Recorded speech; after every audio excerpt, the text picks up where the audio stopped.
All right, thanks for doing this video, Kitty. So just for those of you who are watching this, Kitty Fortner is a professor here in College of Ed, and she's a former school administrator, so we asked her to weigh in on these questions. So our first one, as an administrator, what were some of the qualities you looked for in teacher candidates?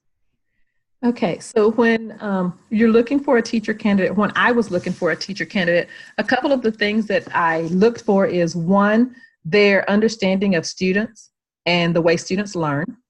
I also wanted to know how they saw themselves as a teacher. You know, how resourceful are they, or how do they see themselves as a part of a team? Because working in a school, you're not really one person, you're working with a group of people, and you can come together and consider and talk about the different options that you have for students, and it makes for a better teaching environment and learning environment. So that would be one of the things that I would encourage you guys to, when you're interviewing, is to answer your questions, not as if it's just you alone, but in collaboration with my colleagues in my grade level, or I'd be happy to share things with colleagues in my grade level or above and below my grade level. I'd like to work with the school.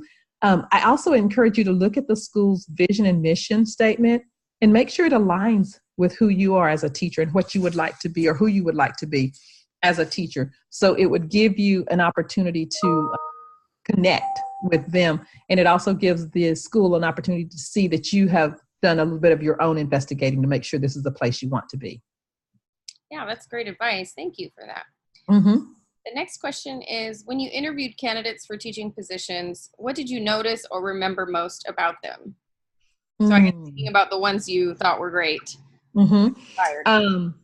I felt like teachers who came with strategy. So, if they asked you a question about a scenario, about a classroom, that you had some idea, but you weren't stuck to that idea. So if they said, how do you help kids to read? You might spout off a few different strategies that you might use to help students to read and to get to grade level reading.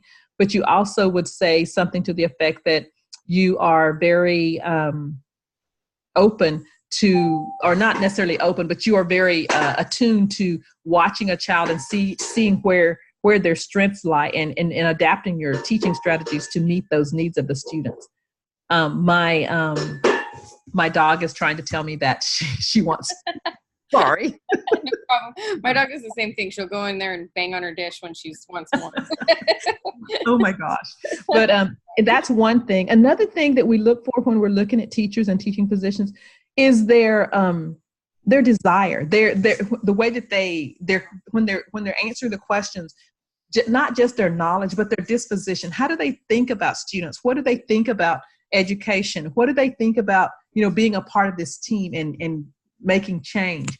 We want to also see that they have a variety of teaching strategies. Some schools will have you do a teaching demo. Some schools do not.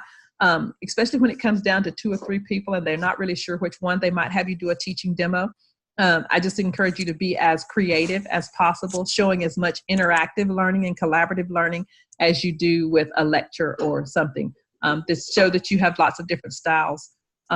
We also want to know that you understand that every day is not perfect. It's not rainbows and unicorns every day, that you're going to come in some days and you're not really going to feel like teaching, but you're going to do it anyway, not because it's your job, but because this is what you want to do and you want to see students succeed. And that's a big plus for schools now, because there's so many things going on in schools.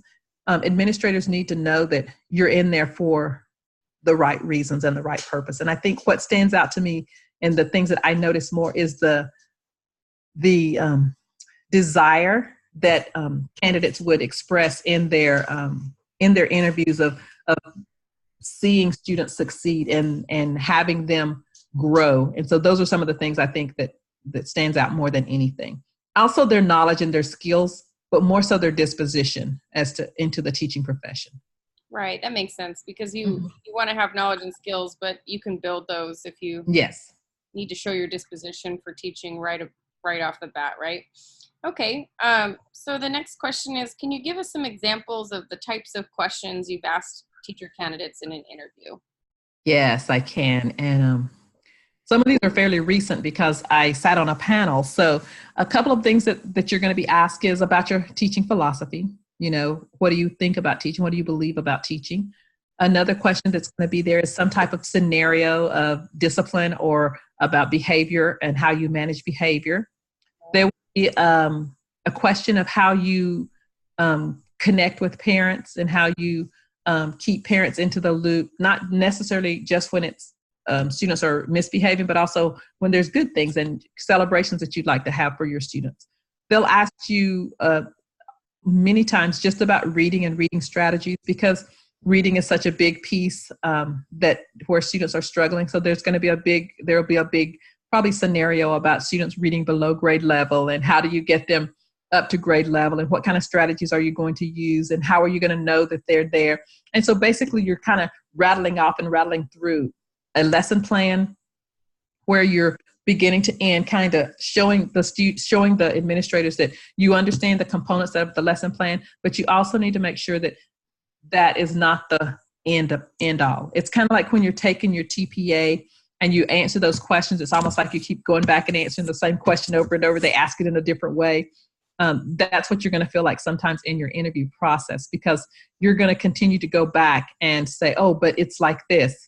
It could be this, but some things that happen. And you're going to give examples from your experience in the classroom, from your student teaching, or if you were an intern, you'll give experiences from those. Or if you just sat in from your observation process, you can also give examples of those types of things. You can talk about the work that you did in your school, your clinical kind of things that you did, practicum kind of things that you did during going through your program, and how they impacted you and how they gave you a better understanding of what is going to be taking place in the classroom.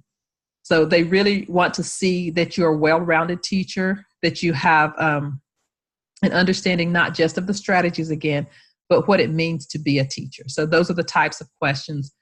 They also, in general, will ask you right now types of different technology questions. So not necessarily the types of technology that you can use, but how would you incorporate technology into reading, or how would you incorporate technology into math, or how do you integrate technology into a science lesson or a social studies lesson? And so it's really good to be able to share how you use technology in the classroom beyond an email or a PowerPoint. Okay, great. All right, well, that brings us to our very last question, which is, what advice would you give a new teacher who is preparing for an interview? At the end of the school year, we have a lot of our graduates getting ready to go out there and start applying. So what should they be thinking about as they're preparing to go in for those interviews? I think one thing that's really important is that you have prepared for this. And if you get called for an interview, it means that you are in their top candidates. You know, you're not going in there to sell yourself, and you're not going in there to try to pretend that you're something that you're not. Go with confidence that you have prepared, you've done your work, you've made your grade, and you're ready to do this. Go in with excitement, knowing the school, having that understanding. Like I said, look at their website, see what their mission is, see what they need to they're looking for in that teacher. Read through that job posting and make sure you can confidently say that the things that they're looking for, you can do. A piece of advice that I was given for interviewing, and I think it's good for any interview, is when you go in, they may ask you about your strengths or your weaknesses. And when they talk about strengths, you tell them what you think your strengths are. But when it comes to weaknesses, the only kind of weakness that you would have is the time that it needs you to acclimate to that position. Being afraid, being nervous, being a talker, being not having enough confidence in anything. Those are not weaknesses. Those are just human characteristics, and they will pass in time. But your only weakness is actually having the time that you need to learn the school, learn their policies, get acquainted with the students, get acquainted with the staff. To be honest with you, you don't have any weaknesses if you put yourself out there and you've gotten yourself ready to go. And you need to remember that when you go for your interview, is that, you know, you made the cut, because not everybody gets an interview. So remember, when you go in for your interview, be confident. You have done what you're supposed to do. You're showing that you know how to do that, and just continue to exude that confidence throughout your the interview process. Does that make sense? Yeah, definitely. Mm-hmm. Thank you. Those are great answers. It's very helpful, and I appreciate your time. So I'm going to turn this recording off now, and I appreciate everything. Thank you very much.